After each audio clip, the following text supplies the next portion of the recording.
I'm Rachel Morgan, 32, a financial analyst in Boston with a home I worked years to afford. Then came the call that would upend everything. Your sister's moving in with you. My parents delivered this news not as a question, but as a fact. Haley and I haven't been close since she ruined my graduation. While flying home from Chicago, my phone buzzed with security alerts. At 2 a.m., I watched in horror as my camera showed Haley and strangers entering my empty house with suitcases and boxes. Before I dive deeper into this nightmare, where are you watching from today? Hit like and subscribe if you've ever had family members who didn't respect your boundaries. Trust me, you'll want to stick around to see how I reclaimed my life when my own family tried to take it from me. To understand why this invasion hit me so hard, you need to know about Haley and me. Growing up, I was the responsible older sister, while Haley was the baby of the family who could do no wrong. My parents established this dynamic early. When Haley broke my science fair project the night before judging, they called it an accident despite finding her with scissors in hand. I stayed up all night remaking it and still won second place. Instead of congratulating me, my parents complained that I made Haley feel bad for not helping. This pattern continued throughout our childhood. When I made honor roll, Haley would have a crisis the same day. When I saved for my first car at 16, Haley borrowed $200 from my drawer for a shopping spree. My parents made me share the car with her, and she returned it with an empty tank and mysterious dents. High school was when things got truly ugly. I was nominated for prom court my senior year, something I was secretly proud of after years of focusing on academics. The night before voting, Haley, then a sophomore, spread rumors that I'd cheated on my boyfriend with his best friend. It wasn't true, but the damage was done. I lost both the nomination and my boyfriend in one day. She's just jealous, my mother said when I confronted them. You need to be the bigger person. Being the bigger person became my unwanted specialty. When Haley accidentally spilled punch on my graduation gown, I smiled through photos with the stained dress. When she showed up drunk to my college graduation dinner and made a scene, I paid the bill and drove her home while my parents followed, concerned about her, not about my ruined celebration. College was my escape. I chose a university 4 hours away and limited my visits home, but even distance didn't protect me. Haley called during finals week my junior year, crying about being short on rent. I sent her $800. She spent it on a spring break trip to Cancun, posting photos while I worked double shifts to recoup my losses. After graduation, I started therapy. Dr. Winters helped me see that the dynamic wouldn't change unless I established boundaries. Your parents have created a situation where Haley never faces consequences, she explained. And you're the safety net for both her and their failure to parent her. When I got my first finance job in Boston, I limited contact. Weekly calls became monthly. Visits became holidays only. I focused on building my career and saving for a home, something my parents said I was obsessing over, while Haley drifted between retail jobs and boyfriend's apartments. 2 years ago, I finally purchased my townhouse. 3 bedrooms, a small yard, and most importantly, mine. I installed a security system with cameras at every entrance, a decision that would prove crucial. My parents visited once, commented that it was too much space for one person, and suggested I rent a room to Haley. I laughed it off, thinking they were joking. Now, watching the security footage from my Chicago hotel room, that conversation took on new meaning. The timestamp showed 2:17 a.m.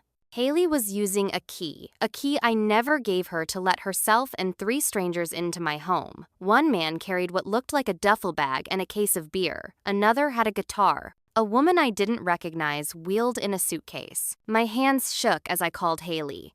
Straight to voicemail. I called my parents. No answer. I watched, helpless, as strangers made themselves comfortable in my living room, the blue light of my TV flashing across their unfamiliar faces while I sat 1,000 miles away. The call from my parents had come just as I was boarding my flight to Chicago for an important investment conference. My father's voice sounded suspiciously casual. Rachel, we've been thinking. Haley's going through a rough patch again. I gripped my phone tighter. Rough patch was family code for Haley, messed up and needs a bailout. She lost her apartment, my mother chimed in on the extension. The landlord was completely unreasonable about a few late payments and some noise complaints, my father added reluctantly. But that wasn't her fault, my mother quickly interjected. It was those friends of hers. Anyway, we've decided she needs stability, and your place is the perfect solution until she gets back on her feet. I stopped walking, causing the businessman behind me to bump into my luggage. My place? I never offered. Family helps family, Rachel, my father interrupted, his tone shifting from casual to stern. We raised you better than to turn your back on your sister. I'm not turning my back on anyone, I said, but my home is not available. I have a spare room I use as an office. I work from home 3 days a week. You can move your computer to your bedroom, my mother suggested, as if rearranging my entire life was as simple as relocating furniture. Haley needs her own space. And what about my space? I asked, boarding pass in hand, the flight attendant giving me the hurry-up gesture. I bought this home for myself. I'm not prepared to have a roommate, especially not Haley. My father's voice hardened. You've always been selfish when it comes to your sister. She's family. She needs help. I need to board my flight, I said, swallowing the hurt their words caused. We can discuss this when I'm back in 3 days. But to be clear, I am not agreeing to this arrangement. It's already arranged, my mother said breezily. Haley's lease ended yesterday. We gave her your spare key. You what? I nearly shouted, earning concerned glances from other passengers. I never gave you a spare key to give away. We had it made when we visited last year, she explained. Just in case of emergencies.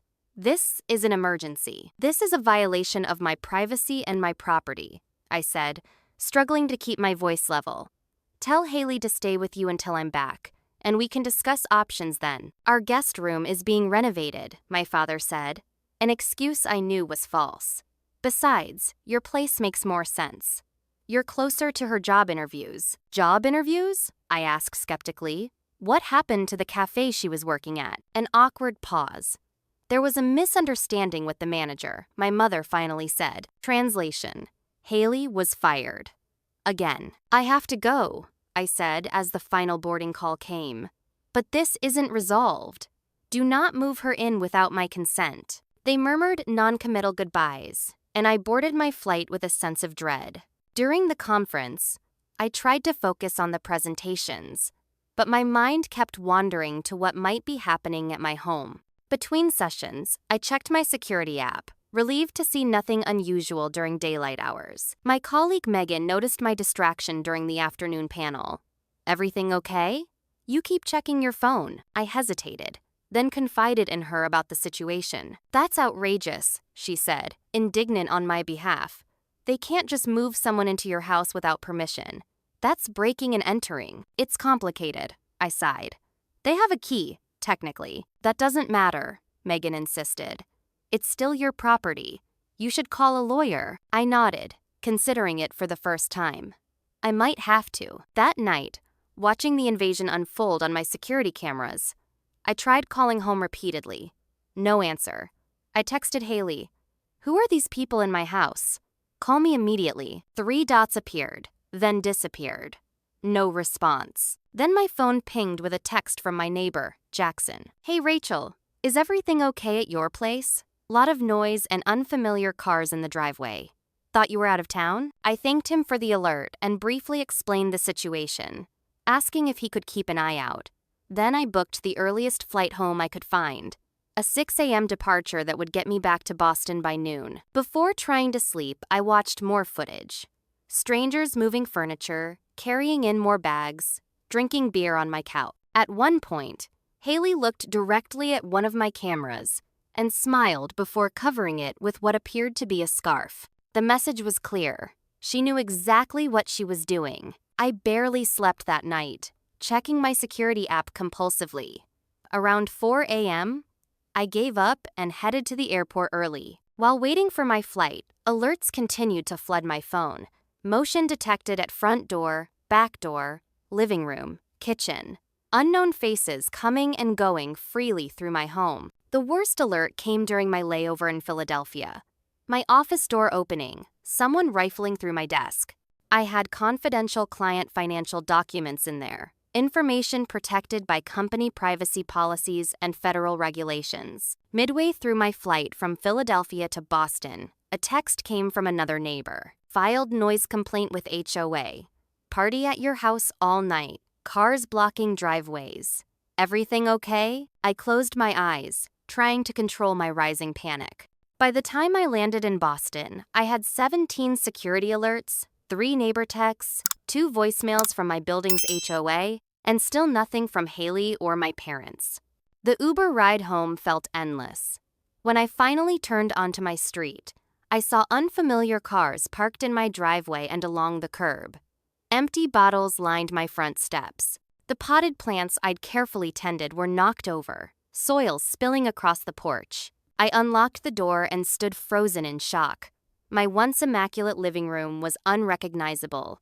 Empty pizza boxes and beer cans covered every surface. Someone had spilled something red on my cream-colored couch.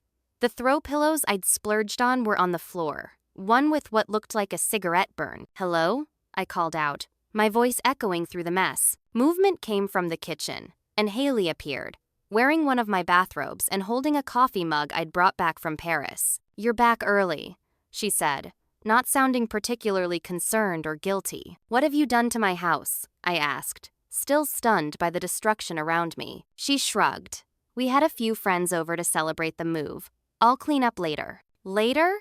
And who is we?" I demanded.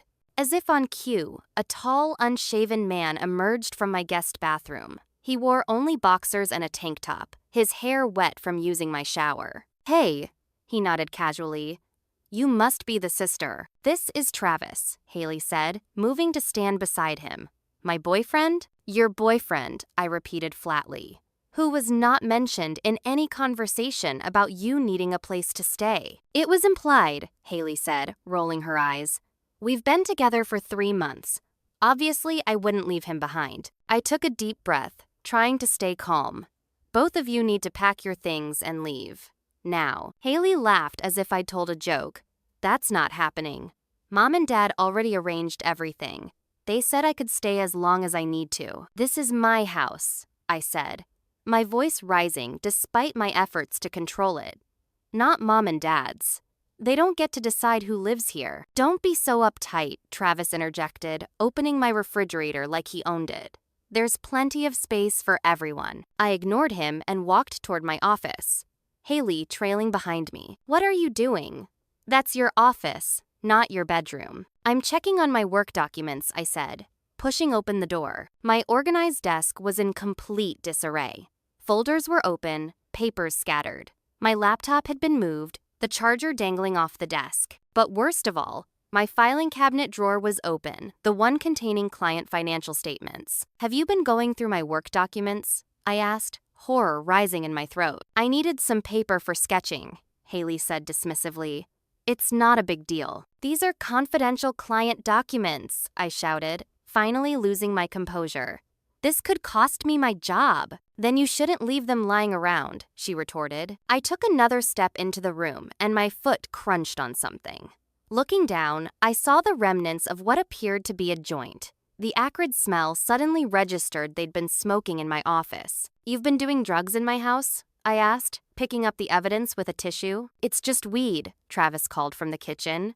"Completely legal." "Not in my house it isn't," I said, returning to the kitchen. "I want both of you out. Now." Haley crossed her arms. "No, Mom and Dad said it was fine. I don't care what they said. This is my property." "Well, I live here now," Haley said smugly. "I have rights."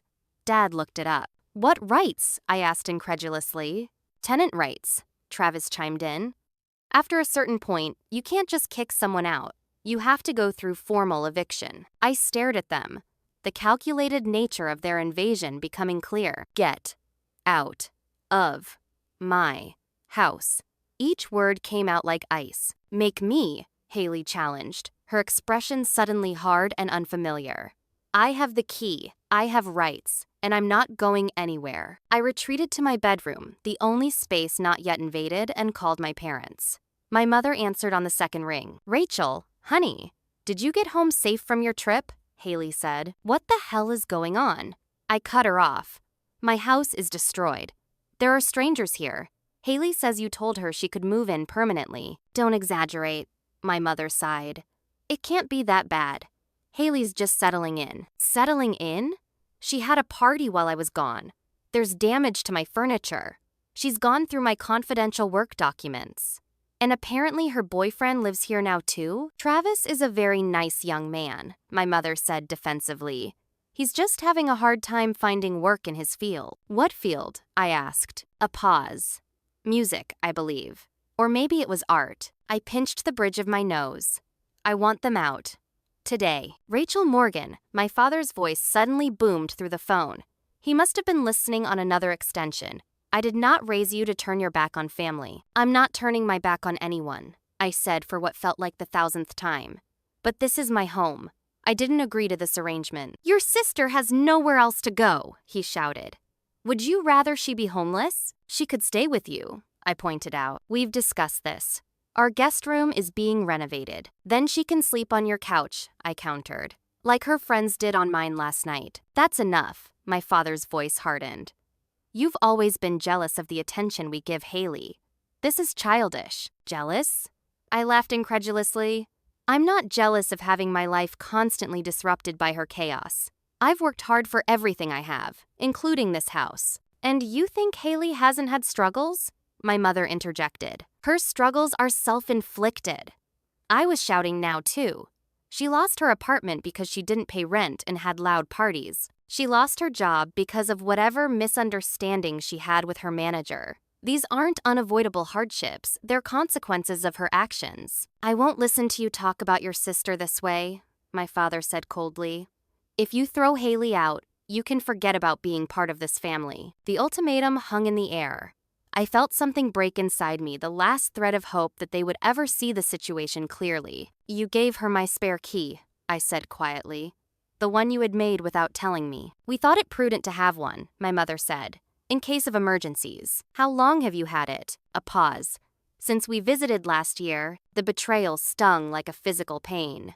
For over a year, they'd had unauthorized access to my home. That key wasn't yours to give away, I said. Well, it's done now, my father said dismissively. Haley needs stability, and you have the space. This arrangement is happening, Rachel. Accept it. I ended the call without another word and sat on my bed, trying to process the full extent of the betrayal. My phone pinged with a notification a distant cousin I rarely spoke to had sent a message. Just heard about Haley's situation. Can't believe you're throwing your own sister out on the street. Family is everything. Confused, I opened Facebook to find Haley had posted an hour ago, crashing at my sister's place until I get back on my feet. But she's threatening to kick me out because she needs her space. Some people forget what family means when they get a little success. Heartbroken family drama. The post had dozens of sympathetic comments from relatives and friends I hadn't spoken to in years. My aunt had written, "Your sister always was the selfish one. You're welcome to stay with us if she follows through on her threats." I scrolled further to see my mother had shared Haley's post, adding, "Praying my daughters can work through this difficult time. Rachel, please remember the importance of family." The coordinated attack left me breathless. In their narrative, I was the villain, the selfish sister who wouldn't help family in need. I closed the app and called Megan, who had suggested legal help earlier. "I need that lawyer recommendation," I said when she answered.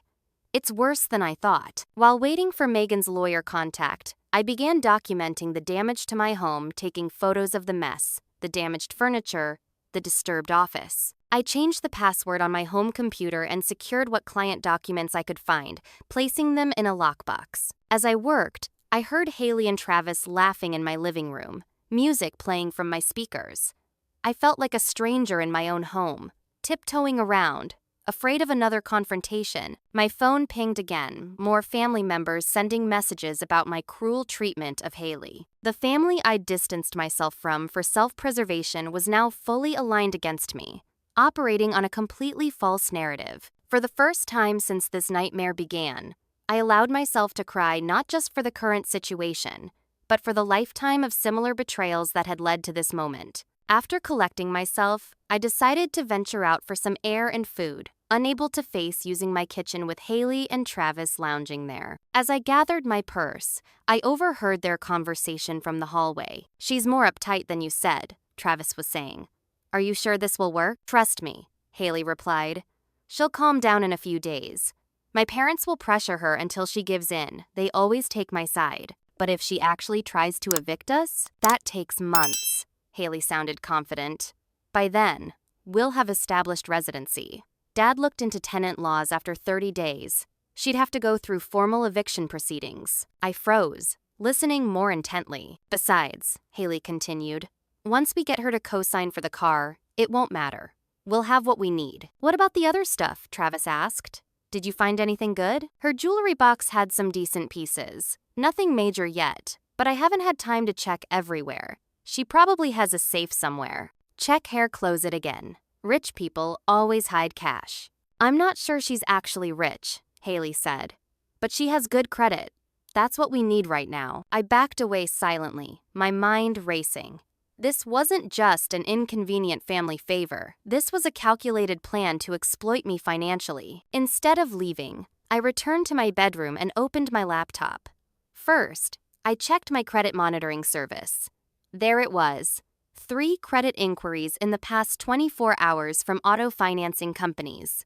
Someone had been applying for loans in my name. Next, I checked my bank accounts. No unauthorized transactions yet, but there was a record of failed login attempts from an unrecognized device. My hands shaking, I called my bank's fraud department and placed alerts on all my accounts. Then I reported the potential identity theft to the credit bureaus, placing a freeze on new applications. While on hold with the second credit bureau, I noticed my jewelry box wasn't in its usual place on my dresser. I found it pushed to the back of my closet shelf. Several pieces were indeed missing, including a pair of diamond earrings from my grandmother. After securing my financial accounts, I took inventory of what else might be at risk. My passport was still in its hiding place. My emergency cash $500 I kept in a hollowed-out book was gone. I called the lawyer Megan had recommended, but it was after hours. I left a detailed message explaining the situation and requesting an urgent consultation. That evening, I avoided the common areas of my own home, ordering delivery and eating in my bedroom like a prisoner. Around 8 p.m., I heard more voices. Haley and Travis had friends over again. I turned on my security app to monitor what was happening in my living room. 4 people I'd never met were drinking and playing cards at my dining table. Someone was smoking again, despite my explicit prohibition. Haley was showing a woman my designer handbag, the one I'd saved for months to buy. The conversation shifted to me, and I turned up the volume. "So your sister's some big-shot financial advisor?" one man asked. "Analyst," Haley corrected. "She thinks she's better than everyone because of it." "Is she giving you a hard time about staying here?" the woman asked. Haley laughed. "She tried, but my parents shut that down real quick. They always take my side. She can't say no to them." "That's convenient," the woman smirked. "Tell me about it," Haley agreed. "This place is way better than our last apartment. And she's barely here, works all the time." "How long are you planning to stay?" someone else asked. Haley and Travis exchanged glances. "As long as we can," Travis answered. "At least until we get our situation sorted." "You should check out her electronics," one of the visitors suggested. "That sound system must be worth something." My blood ran cold. They were discussing selling my possessions. Already on it, Travis nodded. "We've got a guy who can move the smaller stuff without raising flags." I'd heard enough. I switched off the app and called the non-emergency police line to report the theft of my jewelry and cash. The dispatcher advised me that since Haley had a key and permission from my parents, even if not from me, it would be considered a civil matter rather than criminal trespassing. "What about the stolen items?" I asked. "You can file a report, but without proof she took them specifically, it's your word against hers," the officer explained apologetically. I hung up, feeling more trapped than ever. The legal system that I thought would protect me seemed designed to protect those who abused it. My phone buzzed with a text from my boss. "Rachel, need to speak with you urgently about client documents. Some sensitive information may have been compromised. Call me as soon as possible." The walls were closing in. Not only was Haley invading my home and attempting to steal my identity, but now my career was at risk too. I tried calling my parents one more time, My father answered, "Rachel, I hope you're calling to apologize to your sister. They're planning to commit fraud using my name," I said without preamble. "They've already tried applying for auto loans using my information." A pause. "I'm sure you're exaggerating. I've reported it to the credit bureaus and the police," I continued. "If they continue, they'll be facing criminal charges." "Criminal charges?" he sputtered. "Against your own sister? You've completely lost perspective. Did you know about this plan?" I asked directly. "Did you know they were planning to establish residency to avoid eviction and exploit me financially?" His hesitation told me everything. Haley just needs some help getting back on her feet. The car would help her get to job interviews. "So you did know," I whispered, the final illusion shattering. "You were in on it." "Don't be dramatic," he scoffed. "No one's in on anything. Family helps family. Your sister needs transportation. Then co-sign her loan yourself," I suggested. "Our credit is tied up in the home renovation," he said quickly. Another lie. There was no renovation. "I want them out of my house by tomorrow," I said firmly. "If not, I'm pursuing every legal avenue available to me, including a restraining order." "You wouldn't dare," he challenged. "Try me," I said, and ended the call. Minutes later, my bedroom door burst open. Haley stood there, face contorted with rage. "You called the police on me," she screamed.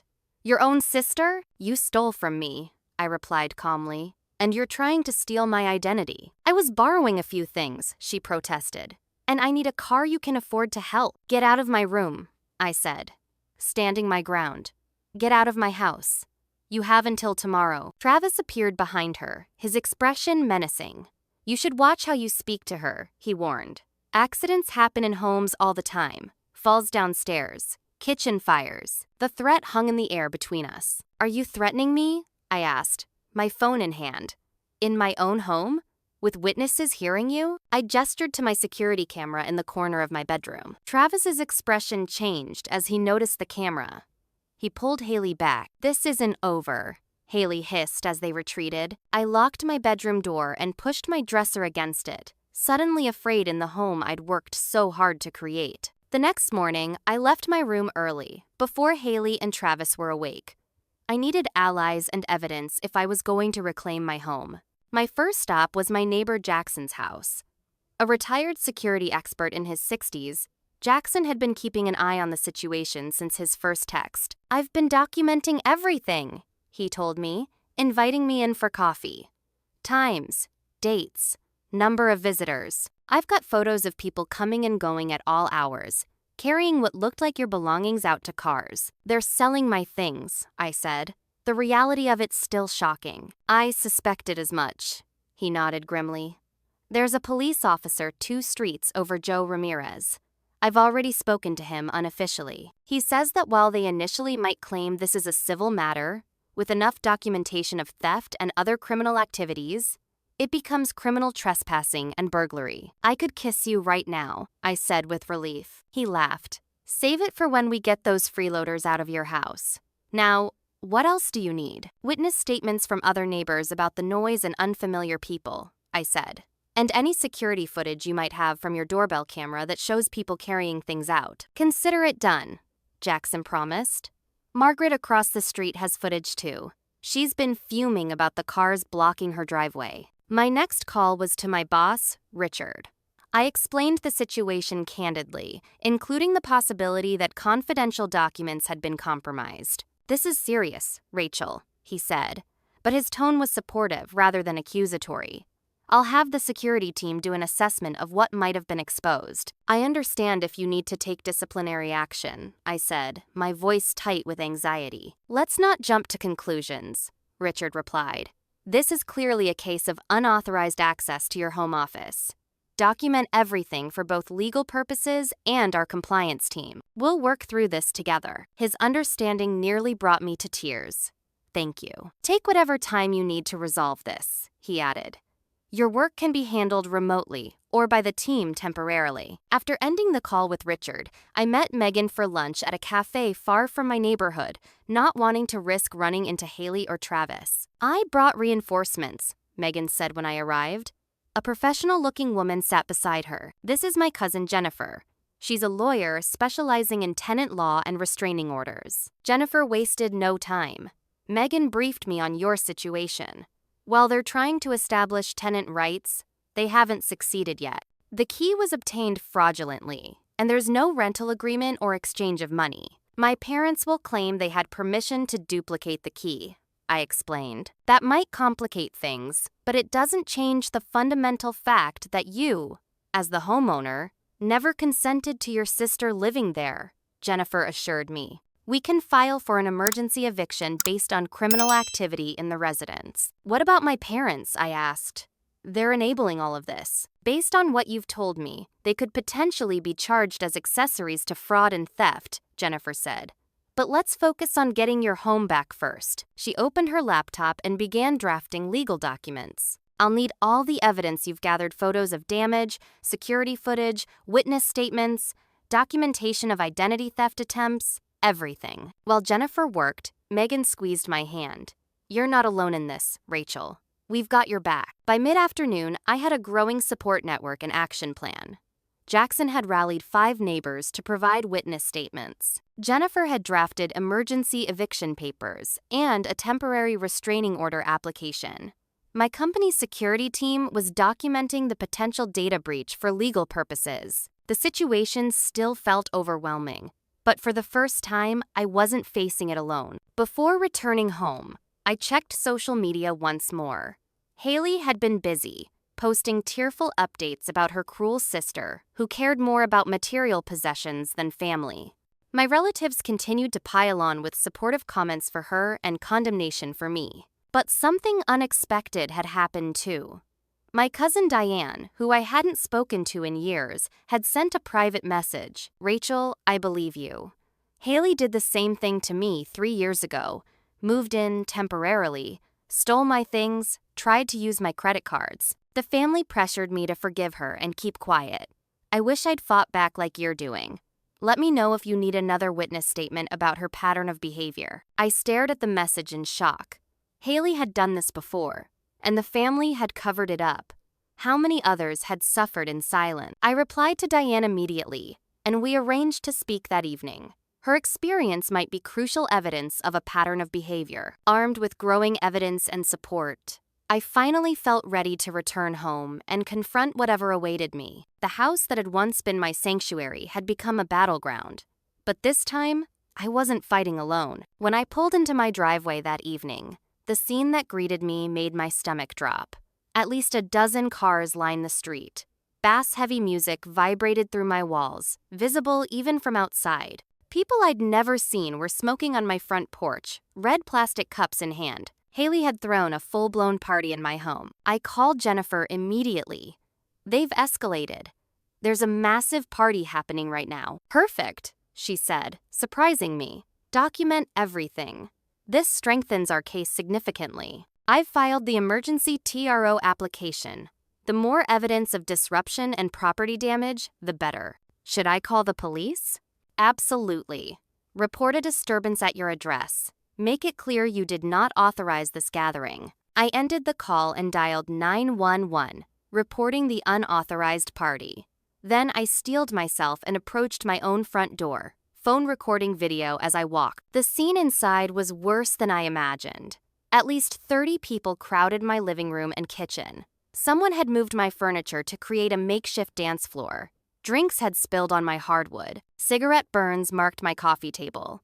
The framed photography I'd collected from my travels had been taken down, replaced with makeshift party decorations. I searched for Haley in the chaos, finally spotting her in the dining room, sitting at my table with Travis and several others. What appeared to be lines of white powder lay on my grandmother's antique mirror, the one precious heirloom I'd inherited when she passed. What the hell is going on? I shouted over the music. Haley looked up, eyes unfocused.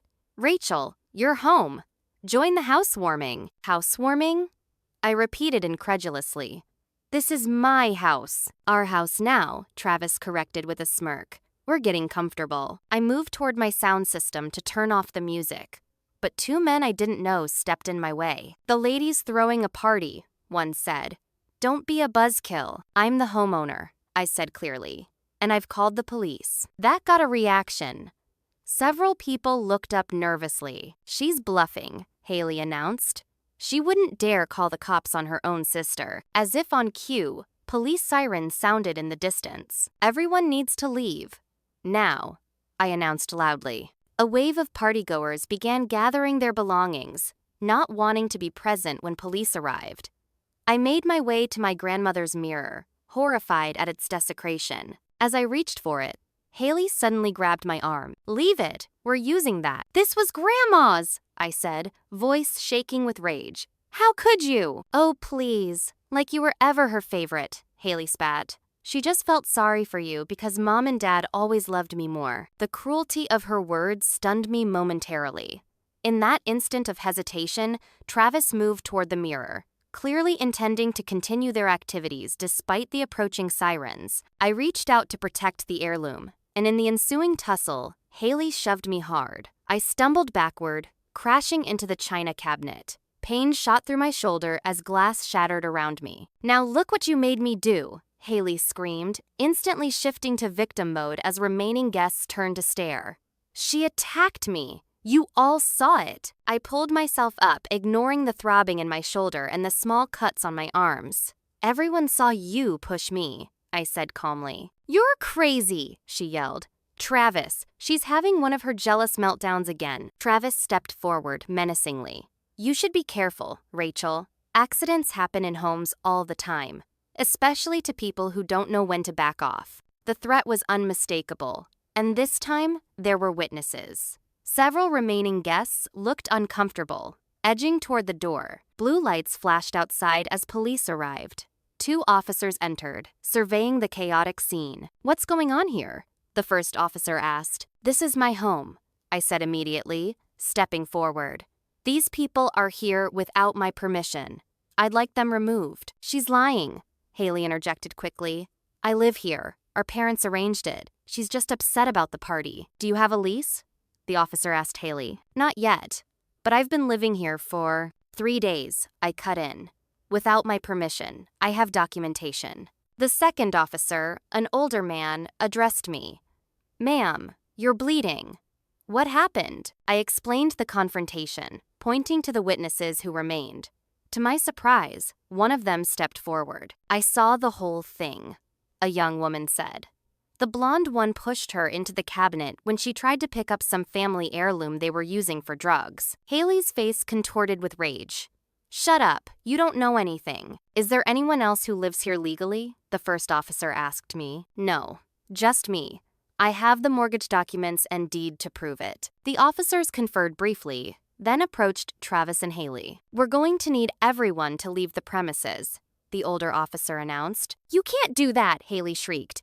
"I have rights. I live here." "Ma'am, without a lease or any proof of legal residency, and with witnesses to assault and drug use, we're removing you from the property tonight," the officer stated firmly. "The homeowner can file for an official restraining order to make this permanent." "This is ridiculous," Travis shouted. "Her parents gave us the key."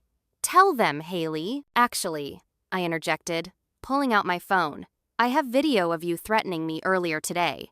Would you like to hear it?" Travis's face paled. While the officers began clearing people out, I requested a formal report documenting the assault and threats. The older officer, whose name tag read Ramirez, Jackson's police contact, I realized, took detailed notes and photographs of the damage. "You'll want to get those cuts looked at," Officer Ramirez advised, "and file for that restraining order first thing tomorrow." As they escorted Haley and Travis out, my sister turned back with a venomous glare. "This isn't over," she spat. "Mom and Dad won't let you get away with this." Once everyone had left, Officer Ramirez handed me his card. "Call directly if they return, and get those locks changed tonight. I know a 24-hour service if you need one." After the police left, I stood in the wreckage of my home, emotionally and physically exhausted. But I had won the first battle they were out, at least for now. My phone rang. It was my father. "How dare you humiliate your sister like this?" he shouted without preamble. "Having her escorted out by police? What will people think?" "They'll think she assaulted me and threatened me in my own home," I replied steadily, "which is exactly what happened." "You've always exaggerated," he dismissed. Haley said you attacked her over some old mirror. That old mirror was Grandma's, and they were doing drugs on it, I said. There were witnesses.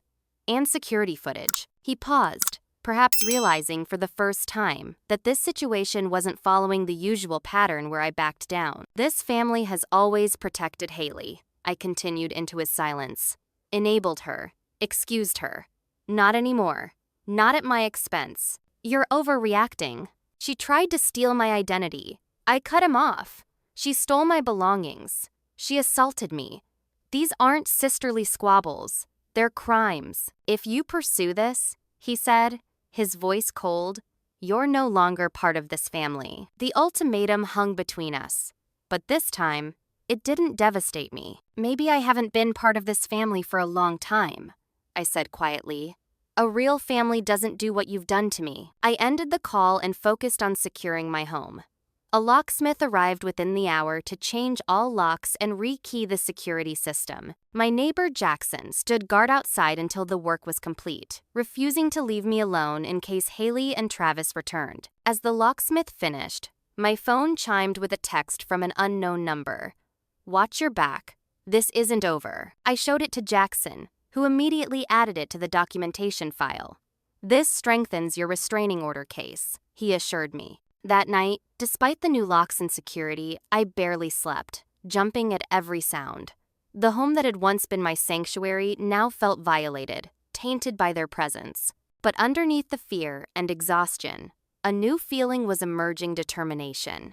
They had underestimated me, assuming I would cave under pressure, as I always had before. This time would be different. This time, I would fight. The morning after the police removed Haley and Travis from my home, I met with Jennifer at her office, bringing all the evidence I'd gathered. Jackson came along, his meticulous documentation of the past few days' events proving invaluable. You've built a solid case for the restraining order, Jennifer said, reviewing the materials. The assault, the threats, the attempted identity theft, it's more than enough. What about my parents? I asked. They facilitated this whole situation. Jennifer looked thoughtful. Their actions duplicating your key without permission, enabling unauthorized entry potentially constitute conspiracy. At minimum, it's a civil violation. We could include them in the restraining order if you want. The thought of legally barring my parents from my life was painful, even after everything. Let me think about that part, I said. Of course. She nodded. For now, let's focus on Haley and Travis. Jackson cleared his throat. I've been doing some digging, he said. This isn't the first time your sister has pulled something like this. He placed a folder on the table. Your cousin Diane isn't the only one. I found 3 other family members who've had similar experiences with Haley unauthorized stays that turned into financial exploitation. I opened the folder to find statements from relatives I barely knew, a second cousin in Philadelphia, an aunt in Chicago, my father's godson in Bangor. None of them went public with it, Jackson explained. Family pressure, you know? But when I reached out explaining your situation, they were willing to provide statements documenting the pattern. How did you find them? I asked, amazed. I'm retired, not dead, he chuckled. Still got my investigative skills. Plus, your cousin Diane provided some leads. Jennifer reviewed the statements. This is extremely helpful. It establishes a pattern of behavior that strengthens our case significantly. While they continued discussing legal strategy, my phone pinged with an email from my company's security team. They had completed their assessment of the potential data breach. Thankfully, the confidential client documents appeared untouched beyond being moved around. They recommended changing all passwords and implementing additional security measures, but no client notification would be necessary. Relief washed over me. At least my professional life hadn't been completely derailed. As Jennifer prepared the formal restraining order application, I received a call from Megan. Turn on local news, she said without greeting. Channel 5. Now, I found a television in Jennifer's office and switched it on. To my horror, Haley was being interviewed outside what appeared to be our parents' house. My own sister threw me out on the street, she sobbed dramatically, after our parents arranged for me to stay with her during a difficult time. I have nowhere to go now. The reporter looked appropriately sympathetic. And she called the police on you? Yes. Haley wiped away tears. There was a small gathering at her house, just a few friends welcoming me to the neighborhood, and she completely overreacted, calling armed police to drag me out of there. I think she's always been jealous of me. That's absolutely false, I sputtered at the screen. I know, Jennifer said grimly. This is a classic move trying to control the narrative publicly, but it actually helps us legally. She's admitting on camera that she was staying there without your consent. Just your parents' arrangement. The interview continued, with Haley painting herself as the victim of a jealous, materialistic sister. Our parents stood behind her, looking appropriately concerned and supportive. We're just worried about Rachel, my mother told the reporter. She's always been high-strung, but this behavior is concerning. We only wanted our daughters to support each other. The blatant distortion of reality left me speechless. Jennifer turned off the television. Social media and public opinion don't determine legal outcomes, she reminded me. The evidence does. And we have plenty. We spent the rest of the day finalizing the restraining order application and emergency eviction notice, in case they attempted to return. By afternoon, Jennifer had filed everything, and a hearing was scheduled for the following week. In the meantime, she advised, document everything. Any contact, any threats, anything suspicious. Keep your security system on high alert. When I finally returned home that evening, I found my neighbors had organized an informal security watch. Jackson had coordinated a rotation where someone would keep an eye on my house throughout the night. The community support was overwhelming. Inside, I began the painful process of reclaiming my space. The damage from the party was extensive. My beautiful couch needed professional cleaning. The coffee table was beyond repair. The hardwood floors were stained in several places. As I cleaned, I discovered more missing items: electronics, clothing, even kitchen appliances. I added each to the police report and insurance claim. My security system alerted me to movement outside around 9 p.m. Checking the camera, I saw Travis's car driving slowly past my house. I immediately called Officer Ramirez, who sent a patrol car. By the time they arrived, Travis was gone, but the incident was logged as another piece of evidence. Just before midnight, my phone rang with an unfamiliar number. Rachel? A woman's voice asked when I answered. Yes? Who's this? It's Aunt Lydia, your father's sister. I tensed, preparing for another attack from a family member. Instead, what she said shocked me. I want you to know not everyone in the family believes Haley's version of events, she said quietly. Some of us have seen this pattern before. You have? I asked, surprised. Haley stayed with me for 3 months in 2018, she explained. By the time she left, my jewelry was missing. There were unauthorized charges on my credit card, and my relationship with your father was strained because I dared to confront her. I had no idea, I said. Of course not. Your parents are expert enablers. They clean up her messes and silence anyone who speaks out. She sighed heavily. I should have said something years ago, but family dynamics are complicated. Watching that news segment today, though, I couldn't stay silent anymore. Thank you for calling, I said, genuinely moved. I've already sent a statement to your lawyer, she continued. Jennifer Ellis, right? She reached out to several of us who've had Haley experiences, as we've started calling them. After we hung up, I sat in my partially cleaned living room, processing this new information. The family I thought had unanimously turned against me actually contained silent allies, people who'd been through similar experiences but had been pressured into silence. The next day brought another surprise. My boss called, asking to meet in person. Worried about professional repercussions, despite the security team's assessment, I agreed. Richard met me at a cafe near my home. I've been thinking about your situation, he began. The company has a legal services benefit that's rarely used. I've arranged for our corporate attorneys to consult on your case at no cost to you. I was stunned. That's incredibly generous. But why? Because you're a valued team member facing a personal crisis that's affecting your professional life, he said simply. And because what's happening to you is wrong. The corporate legal team's involvement added substantial weight to my case. They coordinated with Jennifer, strengthening the restraining order application with additional legal arguments about the attempted identity theft and potential corporate espionage due to the disturbed work documents. Meanwhile, the public smear campaign continued. Haley gave 2 more interviews to local media. My parents reached out to extended family with their version of events. But with each attempt to paint me as the villain, more family members who had experienced Haley's exploitation quietly contacted me with their stories and support. The narrative was shifting. What began as an isolated incident, me against my immediate family, was revealing itself as the latest episode in a long-standing pattern of behavior that many had suffered from in silence. The day before the restraining order hearing, I received an unexpected call from my mother. "Rachel," she began, her voice uncharacteristically hesitant. "This situation has gotten out of hand." "You think?" I replied, unable to keep the sarcasm from my voice. "Your father and I have been talking," she continued, ignoring my tone. "We think it would be best if everyone just calmed down.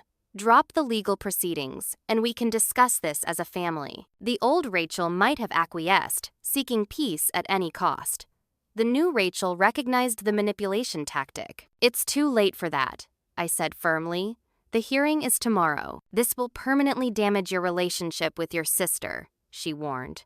"With all of us, the relationship was damaged long before this," I pointed out. "Every time you enabled her behavior and dismissed my boundaries, every time you chose her comfort over my safety. This is just the culmination. You're being dramatic." "No, I cut her off. For once, I'm being honest. And if having healthy boundaries damages our relationship, then perhaps that relationship wasn't healthy to begin with." A long silence followed. Then, "Your father wants to speak with you." I braced myself for his anger, but when he came on the line, his approach surprised me. "Rachel," he said gruffly, "name your price." "Excuse me?" "To drop this whole thing. What do you want? Money? We can pay for the damages to your house." The transactional approach, so devoid of understanding or remorse, clarified everything. They didn't want reconciliation. They wanted the problem to go away. "This isn't about money," I said quietly. "It's about respect, boundaries, safety in my own home." "Don't be naive," he scoffed. "Everything has a price." "Not this," I replied. "I'll see you at the hearing tomorrow." As I hung up, a weight lifted from my shoulders. For years, I'd sought their approval, understanding, and support. Now I finally accepted that it might never come, and more importantly, that I could survive without it. With my home secured, legal proceedings in motion, and a support network stronger than I'd ever imagined, I was ready for the final confrontation. Whatever happened at tomorrow's hearing, I had already reclaimed something essential: my autonomy, my voice, and my power to say no. The morning of the restraining order hearing arrived with a sense of finality. Jennifer met me at the courthouse steps, professional and reassuring in her navy suit. "Are you ready?" she asked. I nodded, more certain than I'd ever been. Completely. Inside, I was surprised to see how many people had come to support me. Jackson sat in the front row. Megan had taken the day off work.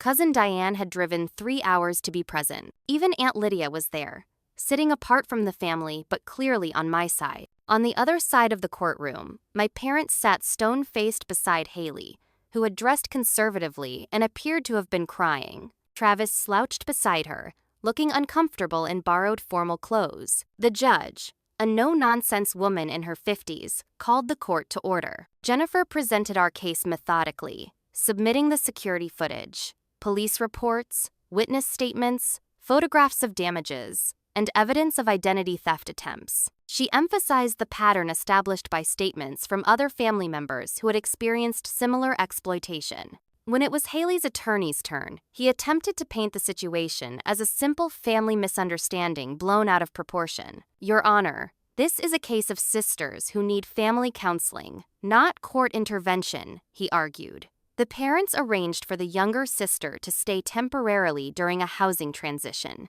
The homeowner overreacted to some young people socializing. The judge reviewed the security footage of the socializing the out-of-control party, the confrontation, Haley shoving me into the china cabinet. "This doesn't look like normal socialization to me," she noted dryly. When the testimony phase began, I spoke clearly and factually about the unauthorized entry, the destruction of property, the attempted identity theft, and the explicit threats. I described finding my work documents disturbed, my heirloom desecrated, my possessions stolen and sold. Haley's testimony was emotional but inconsistent. She claimed she had my permission to stay, contradicting her earlier media statements about our parents arranging it. She denied taking my belongings despite the evidence. When questioned about the identity theft attempts, she broke down, blaming Travis for pressuring her. "I never wanted to hurt Rachel," she sobbed. "I just needed help, and she's always had everything so easy." The judge was unimpressed. "Miss Morgan," she addressed Haley, "the evidence shows a deliberate pattern of exploitation, not someone just needing help." After brief deliberation, the judge granted the restraining order. Haley and Travis were prohibited from coming within 500 feet of me, my home, or my workplace for 3 years. Additionally, she ordered restitution for the stolen items and property damage. "The court takes a dim view of family members who exploit relationships for financial gain," the judge stated firmly. "The evidence shows not just boundary violations, but calculated efforts to establish illegal residency and commit fraud." As we exited the courtroom, my mother approached her expression, a mixture of anger and bewilderment. "I hope you're satisfied," she said coldly. "You've torn this family apart." Before I could respond, Aunt Lydia stepped between us. "The family was already damaged, Marie," she said to my mother, "by years of enabling Haley's behavior and dismissing the harm she's caused to others. Rachel didn't create this situation. She just finally stood up to it." My father joined them, glaring at his sister. "Stay out of this, Lydia. This isn't your concern." "It became my concern when you let Haley steal from me too," she replied calmly. "And when you cut me off for daring to confront her about it, how many family members have you alienated to protect her from consequences?" My parents had no response to that. As they turned to leave, my father delivered his final verdict. "Don't expect to be welcome at family gatherings after this." It stung, but less than I expected. I had been mourning the loss of my family's support for weeks, perhaps even years.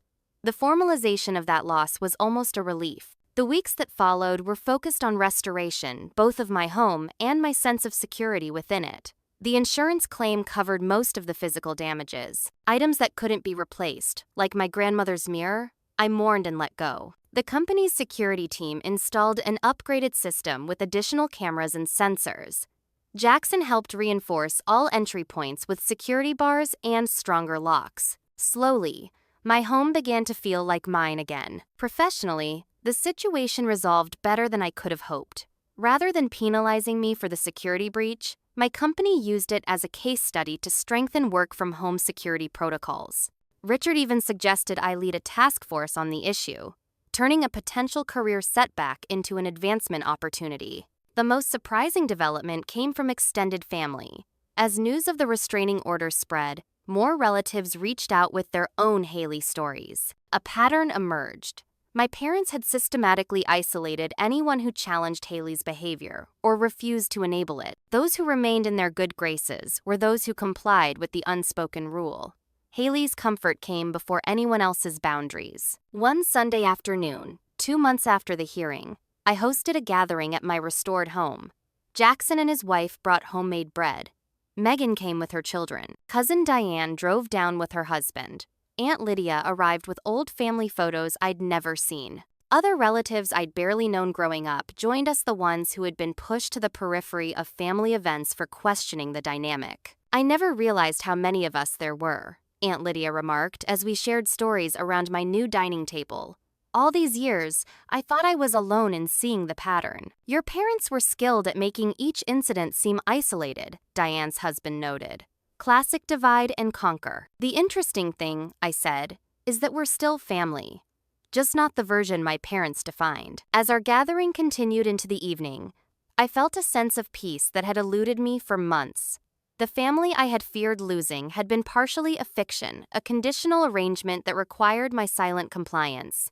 What replaced it was smaller but stronger, built on mutual respect rather than obligation. I later learned through mutual connections that Haley and Travis had moved in with my parents. Within 3 months, valuable items began disappearing from their home. My father's credit card showed mysterious charges. When confronted, Haley blamed Travis, and my parents asked him to leave but kept supporting Haley, unable to break the pattern even when they became its targets. As for me, the experience transformed how I viewed boundaries and relationships. I became more discerning about who I allowed into my life and home. I learned that saying no didn't make me selfish or cruel, it made me responsible for my own well-being. The security system that had alerted me to the invasion became a symbol of my new boundaries. Clear, firm, and necessary. I no longer apologized for protecting what was mine. 1 year after the court hearing, I received a letter from my father, the first contact since that day. It contained no apology, only a veiled suggestion that enough time had passed for me to rejoin the family. I recognized the familiar pattern. No accountability, no acknowledgement of harm, just an expectation that I would eventually relent and return to the old dynamic. I wrote a simple reply. I am open to relationship with you and Mom when you're ready to respect my boundaries and acknowledge the harm that was done. Until then, I wish you well, but from a distance. I never received a response, but I hadn't expected one. The growth I had achieved wasn't dependent on their recognition or approval. The home I had reclaimed both the physical space and my sense of autonomy within it was mine to protect and cherish, regardless of who understood that choice. So, what about you? Have you ever had to set difficult boundaries with family members who didn't respect your space or possessions? How did you handle it?